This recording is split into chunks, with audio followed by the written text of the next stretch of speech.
Bem, bom dia a todos. Quero cumprimentar aqui não só os jornalistas, o pessoal da imprensa, mas especialmente aqui o pessoal do Ministério da Justiça e Segurança Pública aqui presente. Muitos também gostariam de estar aqui presentes, mas nós buscamos ao máximo evitar aí aglomerações, né? Nem conseguimos totalmente, mas enfim. Primeiro eu queria lamentar a realização dessa...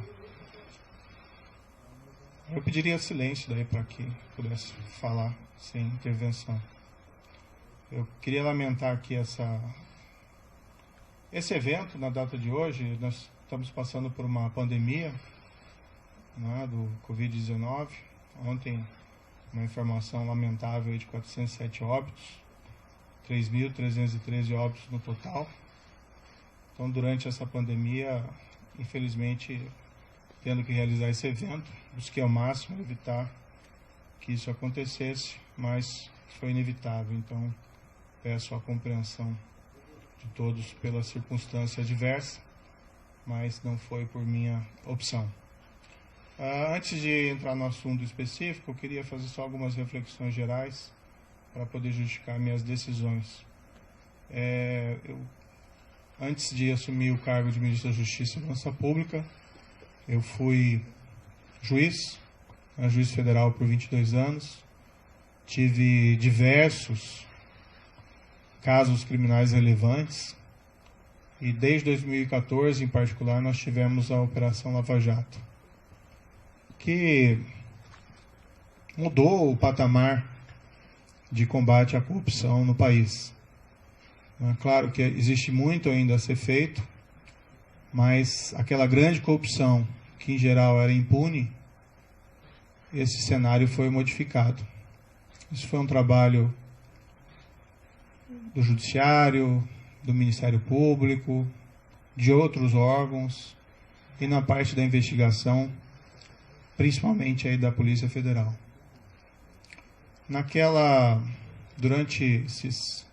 Desde 2014, né, na Lava Jato, a gente sempre tinha uma preocupação constante de uma interferência do Executivo nos trabalhos da investigação, e isso poderia ser feito de diversas formas: troca do diretor-geral, assim que houvesse causa, troca do superintendente. Tivemos, no início da Lava Jato, o superintendente Rosalvo Ferreira, que convidei aqui para o Ministério, fazendo um grande trabalho. Depois, foi sucedido pelo superintendente Valeixo, também nomeado diretor-geral da Polícia Federal, fazendo também um grande trabalho.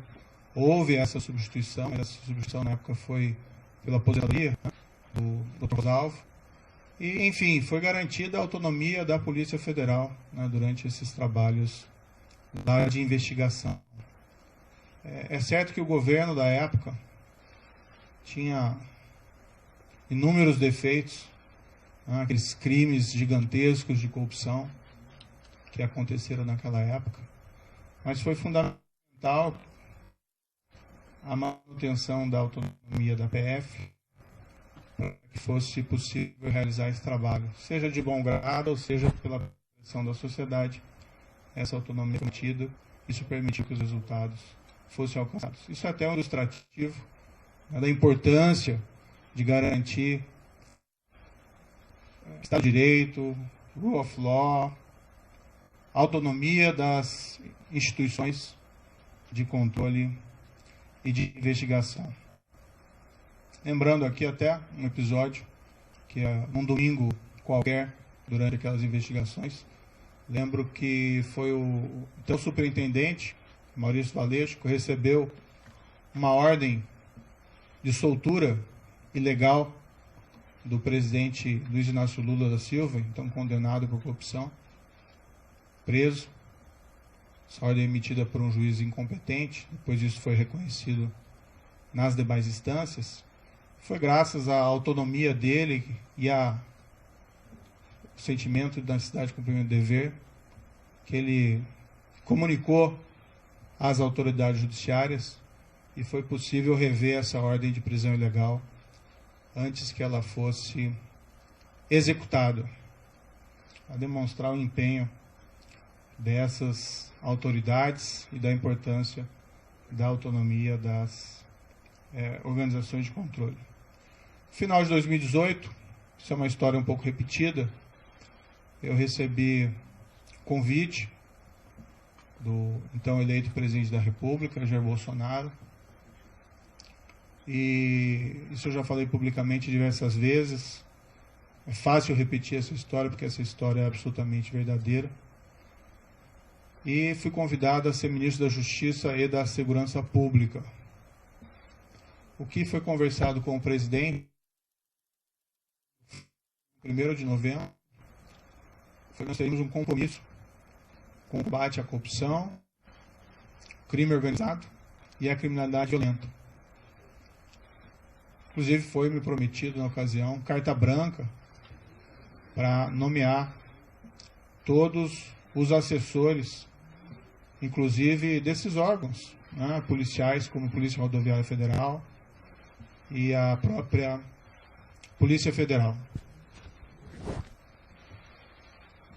Na ocasião, né, até aproveitando aqui um breve parênteses para desmistificar um dado, foi divulgado equivocadamente por algumas pessoas que eu teria estabelecido como condição para assumir o Ministério da Justiça uma nomeação ao Supremo Tribunal Federal.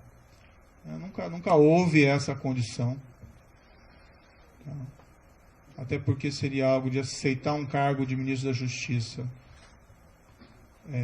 pensando em outro. Isso não é da minha natureza. Eu realmente assumi esse cargo, fui criticado, entendo essas críticas, mas a ideia era realmente buscar, num nível de formulador de políticas públicas aqui, numa alta posição do Executivo, de aprofundar o combate à corrupção e levar, né, esse maior efetividade em relação também à criminalidade violenta e ao crime organizado.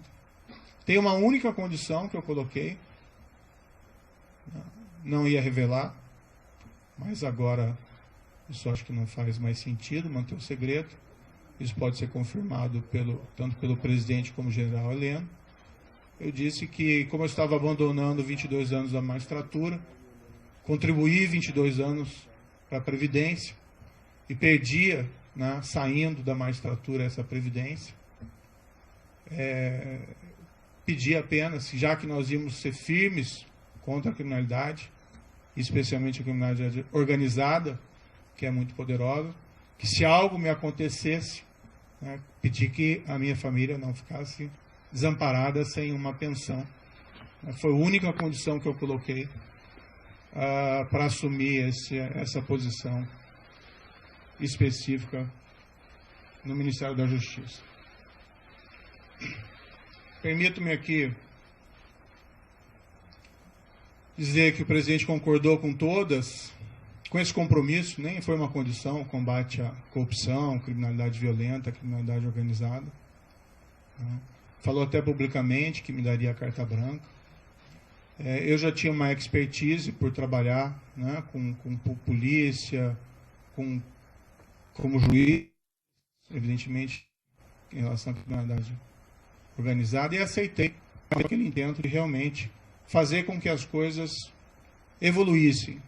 E minha avaliação na época é que essa aceitação ao convite foi muito bem acolhida pela sociedade. Também me via como estando no governo, como um também garantidor. Claro que existem outras instituições importantes, Judiciário, Supremo Tribunal Federal, Ministério Público, mas entendi que pelo meu passado de juiz e meu compromisso com o Estado de Direito, que eu também poderia ser aí um garantidor, né, da lei e da imparcialidade e autonomia dessas instituições. Dentro do Ministério, me permito aqui algumas reflexões, a palavra-mote tem sido integração. Nós atuamos muito próximos das forças de segurança estaduais, até mesmo municipais. Nós realmente trabalhamos duro contra a criminalidade organizada. Ouso aqui dizer, claro que tudo isso é sujeito a críticas e segundas opiniões, mas que não houve um combate tão efetivo à criminalidade organizada como houve durante essa gestão do Ministério da Justiça e Segurança Pública, trabalhando não contra, mas com os governos estaduais. Tivemos o caso, por exemplo, da transferência e isolamento das lideranças do PCC. Tivemos recentemente a prisão do maior autoridade do PCC em liberdade, 20 anos foragido no exterior, graças a um trabalho de investigação eficiente da Polícia Federal. Tivemos recordes de apreensão de drogas no combate ao crime organizado. Isso é importante, tirar droga das ruas, a cocaína, a maconha. Isso feito pela Polícia Federal, isso feito pela Polícia Rodoviária Federal, também um belíssimo trabalho aqui desenvolvido, pela Força Nacional nos locais em que ela atuou. Tivemos aí recorde de destruição de plantações de maconha no Paraguai, que é o nosso principal fornecedor. Números expressivos de apreensão de produto do crime, seja de droga, seja de corrupção, principalmente aí no caso pela Polícia Federal. Buscamos fortalecer a Polícia Federal e a Polícia Rodoviária Federal nesse período, com ampliação dos concursos existentes. Pregamos aí maciçamente a Força Nacional em todo o território nacional. A Força Nacional é uma instituição que, a meu ver, deveria ser fortalecida. Nós estamos lá defendendo no Congresso Nacional uma emenda à Constituição para tornar ela uma instituição prevista ali na Constituição, para que nós possamos ter, com o tempo, também um corpo próprio, sem prejuízo dos mobilizados, sem prejuízo dos requisitados do Estado, que nós queremos fortalecê-la. Ela tem sido muito demandada e às vezes nós sentimos que nós não temos aí a perna suficiente. E ela atendeu diversas emergências de segurança pública nesse período, lá no Ceará, por mais de uma vez, espalhadas aí em terras indígenas, enfim, no nosso projeto Em Frente Brasil. Nós criamos o CEOP, Secretaria de Operações Integradas, até nessa linha de fortalecer a integração. A CEOP desenvolveu um programa chamado Horus e Vigia, que é talvez um dos primeiros programas realmente efetivos aí para controle de fronteiras no nosso país, e trabalha em conjunto com as forças de segurança estaduais. Investimos em inteligência com os centros de fusão, estaremos trabalhando também em outras áreas. Várias outras áreas aqui do Ministério da Justiça também tiveram, a meu ver, um bom ganho de efetividade, área do consumidor, área de imigração, a Senajus, enfim, aqui é só um retrato, queria fazer algumas justificativas. No momento, o Ministério da Justiça está voltado principalmente ao enfrentamento da pandemia. Isso prejudicou um pouco os planos em curso, embora eles continuassem. Mas estamos cuidando principalmente de IPI, vacinação, de atenção às forças de segurança, de coordenação, de se preocupar com o Plano Nacional de Segurança. Enquanto o COAF esteve no Ministério da Justiça, e eu não pedi que o COAF viesse, mas foi proposto que ele fosse colocado no Instituto do Ministério da Justiça, nós os fortalecemos. Depois ele acabou sendo transferido para outros órgãos. Até onde tem presente a estrutura fortalecida se manteve. Acho que isso é muito positivo. Também é um órgão de inteligência importantíssimo, que nós devíamos, inclusive, aumentar a sua estrutura e melhorar o seu funcionamento. Tivemos aí o projeto de lei anticrime, que foi a principal mudança legislativa durante o nosso período de gestão. Várias alterações, facilitação também de venda de drogas. O DPEM fez um trabalho também fantástico aqui no Ministério Público, também a Senad. Desculpe aqui um pouco cansativo todas essas reflexões. O projeto de lei anticrime poderia ter avanços maiores, infelizmente não foi aprovado em sua totalidade, mas ainda assim, na minha avaliação, ele representou um grande avanço. Eu lembro aqui, num dos primeiros projetos que nós fizemos no Ministério da Justiça, logo no início, foi uma campanha motivacional, né, para os servidores. E o tema era faça a coisa certa sempre.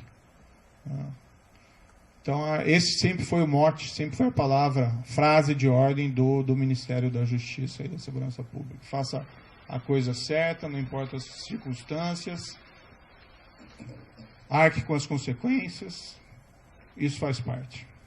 Acho que com tudo isso, nós conseguimos resultados expressivos, alguns deles eu já mencionei, como as questões de combate ao crime organizado, mas nós tivemos, aqui permito-me dizer, uma redução expressiva da criminalidade, né, em 2019. Tudo bem, já tinha uma queda em 2018, mas em 2019 nós tivemos uma queda em percentuais sem precedentes históricos, né, menos 19% de assassinatos. Outros crimes também caíram percentualmente de maneira até mais significativa. Mais de 10 mil brasileiros deixaram de ser assassinados. Claro, né, é um resultado compartilhado com os estados, com os municípios, onde tem combate à violência, ninguém tem dúvida disso, ninguém quer invocar esse mérito específico de maneira exclusiva, até porque a proposta do Ministério da Justiça sempre foi integração. Não importa o resultado, não quem leva a medalha no final. Mas é muito significativo, isso me deixa muito feliz, que nesse primeiro ano nós tivemos resultados assim tão positivos para a queda de violência, que era uma grande aspiração da população brasileira. Claro que temos ainda que melhorar muito esse cenário, mas, enfim, isso é um trabalho que é permanente e duradouro. Bem, em todo esse período, tive apoio, né, do presidente Jair Bolsonaro em vários desses projetos, outros nem tanto, mas a partir do segundo semestre do ano passado, passou a haver uma insistência do presidente da troca do comando da Polícia Federal. Isso, inclusive, foi declarado publicamente pelo próprio presidente. Houve primeiro um desejo de trocar um superintendente da Polícia Federal do Rio de Janeiro.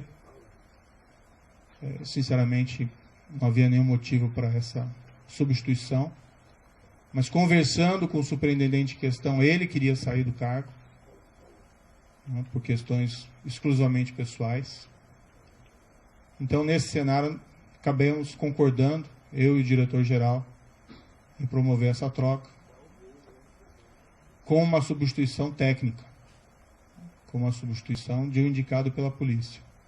Agora, tem que fazer uma referência bastante rápida, né? Eu não indico superintendentes da Polícia Federal. Tá? A única pessoa que eu indiquei na Polícia Federal foi o diretor, o Maurício Valeixo. Não é meu papel fazer indicações aí de superintendentes. E assim tem sido no Ministério como um todo. Eu sempre tenho solicitado, dado autonomia, né, ao pessoal que trabalha comigo, a palavra certa não é subordinado, é equipe, para que eles façam as melhores escolhas, né? Assim se valoriza aí os subordinados, desculpe, a equipe, e as escolhas técnicas, né? Eu tinha notícia quando eu assumi aqui o Ministério da Justiça, de que pelo menos havia rumores de que a Polícia Rodoviária Federal tinha algumas superintendências, indicações políticas. Eu escolhi o diretor-geral, Adriano Furtado, está aqui presente.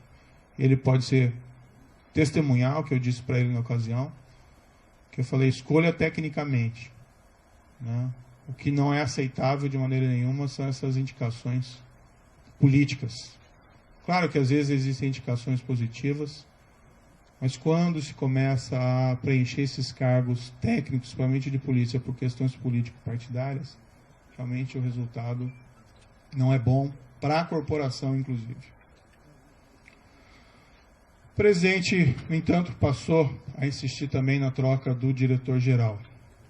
O que eu sempre disse ao presidente? Presidente, eu não tenho nenhum problema em trocar o diretor-geral da Polícia Federal, mas eu preciso de uma causa. E uma causa normalmente relacionada há uma insuficiência de desempenho, um erro grave.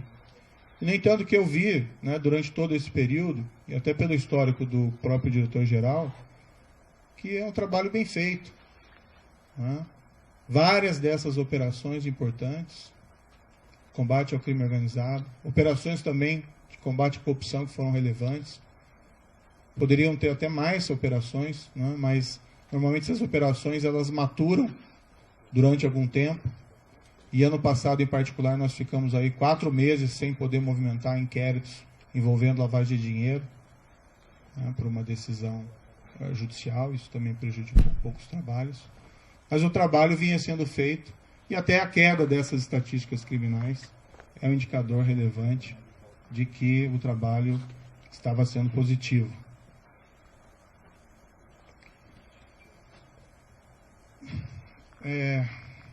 Não é uma questão do nome. Né? Tem outros bons nomes para assumir o cargo de diretor da Polícia Federal. Né? Há outros delegados igualmente competentes. O grande problema de realizar essa troca, primeiro, haveria uma violação de uma promessa que me foi feita inicialmente, que eu teria carta branca. Em segundo lugar, não haveria uma causa para essa substituição. E estaria claro que estaria havendo ali uma interferência política na Polícia Federal, o que gera um abalo na credibilidade. Não minha, mas minha também, mas também do governo, desse compromisso maior que nós temos que ter com a lei, com o Rule of Law, e ia ter impacto também, na minha opinião, na própria efetividade da Polícia Federal. Ia gerar uma desorganização. Não aconteceu durante a Lava Jato, a despeito de todos os problemas de corrupção dos governos anteriores. Houve até um episódio em que foi nomeado um diretor no passado com o intuito de interferência política e não deu certo, ficou pouco mais de 3 meses. A própria instituição rejeitou essa possibilidade. E o problema é que nas conversas com o presidente, e isso ele me disse expressamente, que não é só a troca do diretor-geral. Né? Haveria também a intenção de trocar superintendentes, novamente o superintendente do Rio de Janeiro, outros superintendentes provavelmente viriam em seguida, a superintendente da Polícia Federal de Pernambuco, sem que fosse me apresentado uma razão, uma causa para realizar esses tipos de substituições que fossem aceitáveis. Dialoguei muito tempo com o presidente, busquei postergar essa decisão, às vezes até sinalizando que poderia concordar no futuro, né, com essa possibilidade. E até num primeiro momento pensando, não, de repente pode ser feito, pode ser alterado, mas cada vez mais me veio a sinalização de que seria um grande equívoco realizar essa substituição. Ontem, né, eu conversei com o presidente, houve essa insistência do presidente, né, falei ao presidente que seria uma interferência política, ele disse que seria mesmo. Né. Falei que isso teria um impacto para todos, que seria negativo. Mas, para evitar uma crise, né, durante uma pandemia, não tenho vocação aí para carbonário, muito pelo contrário, acho que o momento é inapropriado para isso. Eu sinalizei, então, vamos, né, substituir o Valeixo por alguém que represente a continuidade dos trabalhos, alguém com um perfil absolutamente técnico e que fosse uma sugestão minha também. Na verdade, nem minha, uma sugestão da própria Polícia Federal. Eu sinalizei com o nome do atual diretor executivo da Polícia Federal, Disney Rossetti. Eu nem tenho uma grande familiaridade com Disney Rossetti, mas é uma pessoa de carreira, de confiança, E como eu disse, essas questões não são pessoais, não são preferências pessoais, são questões que têm que ser decididas tecnicamente. Fiz essa sinalização, mas não obtive resposta. O presidente tem a preferência por alguns nomes que seriam da indicação deles. Eu não sei qual que vai ser exatamente a escolha. Foi ventilado o nome de um delegado que passou mais tempo no Congresso do que na ativa, na Polícia Federal. Foi indicado, o sugerido nome do atual diretor da BIM, que tem até um bom nome dentro da Polícia Federal. Mas o grande problema é que não são tantos essa questão de quem colocar, o problema é por que trocar. E permitir que seja feita a interferência política no âmbito da Polícia Federal. O presidente me disse mais de uma vez, expressamente, que ele queria ter uma pessoa do contato pessoal dele, que ele pudesse ligar, que ele pudesse colher informações, que ele pudesse colher aí relatórios de inteligência, seja o diretor, seja o superintendente. E realmente não é o papel da Polícia Federal prestar esse tipo de informação. As investigações têm que ser preservadas. Imaginem se durante a própria Lava Jato,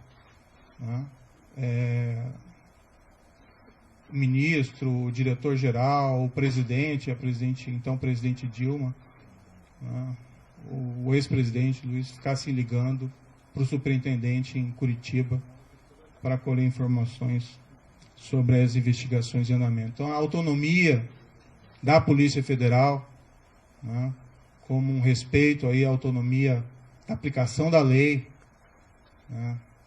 seja a quem for, isso é um valor fundamental que nós temos que preservar dentro de um Estado de Direito. O presidente me disse isso expressamente, ele pode ou não confirmar essas questões, mas, enfim, é algo que realmente eu não entendi apropriado. Então, o grande problema não é quem entra, mas por que alguém entra. E se esse alguém, sendo da corporação, aceitando substituição do atual diretor-geral, com o impacto que isso vai ter na corporação, não conseguiu dizer não para o presidente uma proposta dessa espécie, eu fico na dúvida se vai conseguir dizer não em relação a outros temas. Há uma possibilidade que se afirme que o Maurício Valeixo gostaria de sair, mas isso não é totalmente verdadeiro. O ápice da carreira de qualquer policial federal, delegado da Polícia Federal, é a direção-geral da Polícia Federal. E ele entrou com uma missão. Claro que, depois de tantas pressões para que ele saísse, ele de fato até manifestou a mim: olha, talvez seja melhor eu sair para diminuir essa cisma e nós conseguimos realizar uma substituição aqui adequada. Eu sairia para uma adjudância, para outro cargo.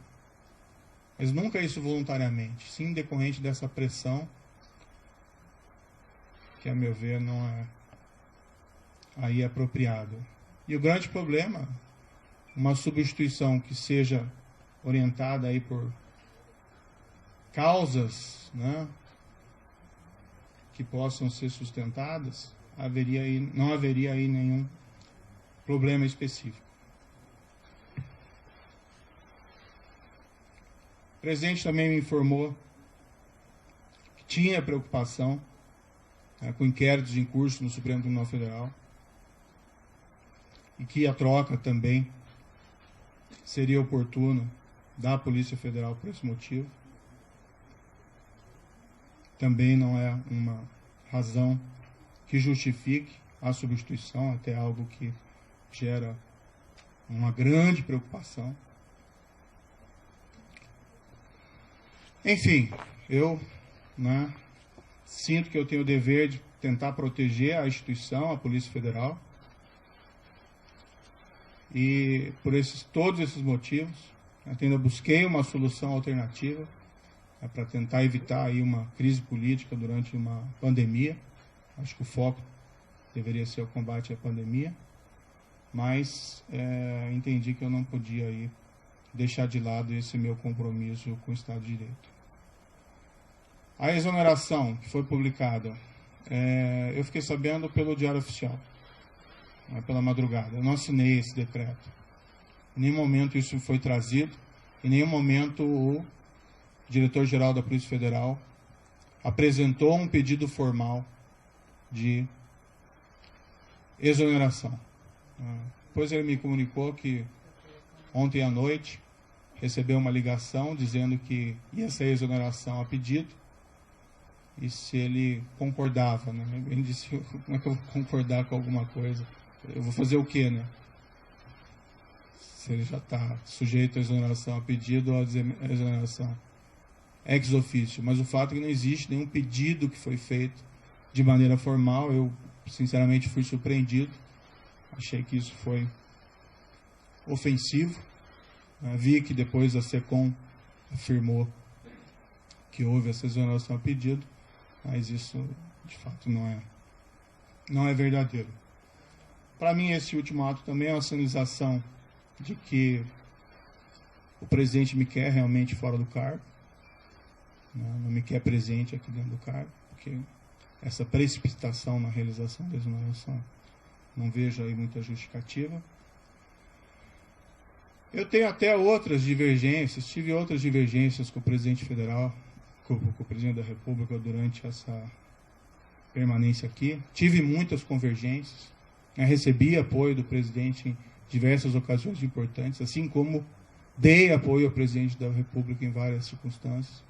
Tive pontuais divergências, mas eu acho que como ministro, eu estou numa relação que eu tenho que preservar também a questão da hierarquia.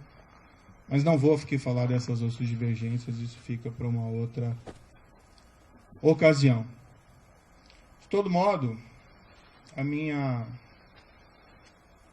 meu entendimento foi que eu não tinha como aceitar essa substituição. Há uma questão envolvida também da minha biografia como juiz, de respeito à lei, ao Estado de Direito, à impessoalidade, no trato das coisas do governo. E eu vivenciei isso durante a Lava Jato. Seria ali um tiro da Lava Jato se houvesse substituição de delegados, superintendentes naquela ocasião. Então eu não me senti confortável. Tenho que preservar a minha biografia, mas acima de tudo eu tenho que preservar o compromisso, que foi o compromisso que eu assumi inicialmente com o próprio presidente, que nós seríamos aí firmes no combate à corrupção, crime organizado e criminalidade violenta. E um pressuposto necessário para isso é que nós temos que garantir aí o respeito à lei, a própria autonomia da Polícia Federal contra interferências políticas. Certo, o presidente indica, ele tem essa competência, ele indica o diretor-geral, mas ele assumiu um compromisso comigo inicial de que seria uma escolha técnica, que eu faria essa escolha, e o trabalho vem sendo realizado. Poderia ser alterado o diretor-geral, desde que eu tivesse uma causa consistente. Não tendo uma causa consistente e percebendo que essa interferência política pode levar a relações impróprias entre o diretor-geral, entre os superintendentes, com o presidente da República, é algo que realmente eu não posso concordar.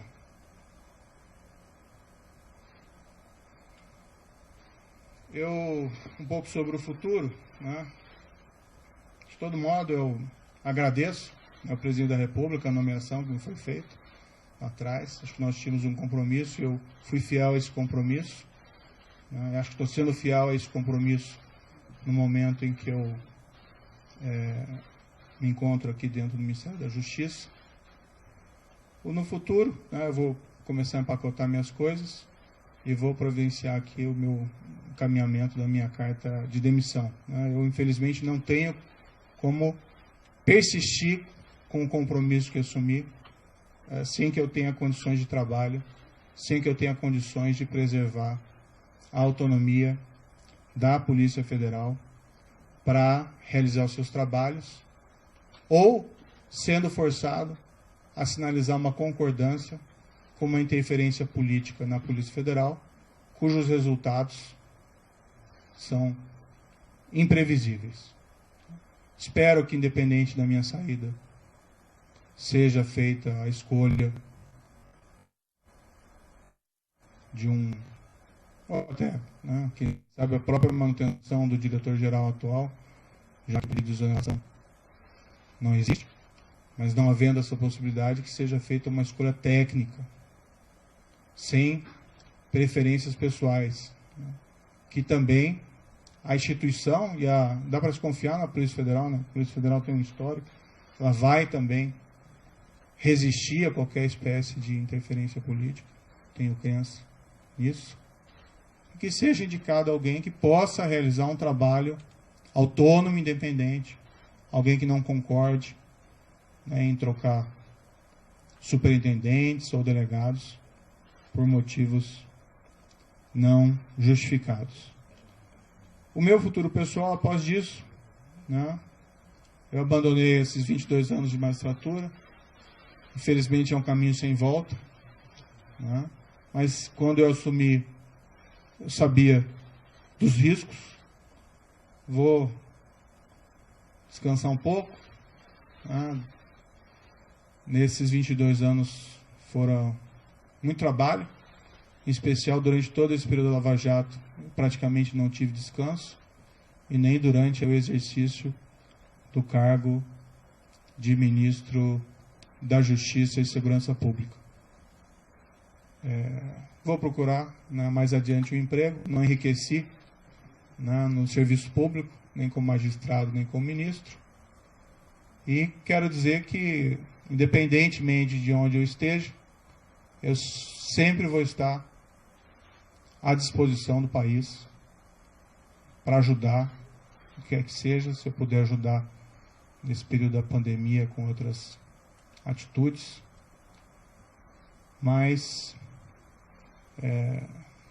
enfim, sempre respeitando o mandamento do Ministério da Justiça e Segurança Pública nessa gestão, que é fazer a coisa certa sempre.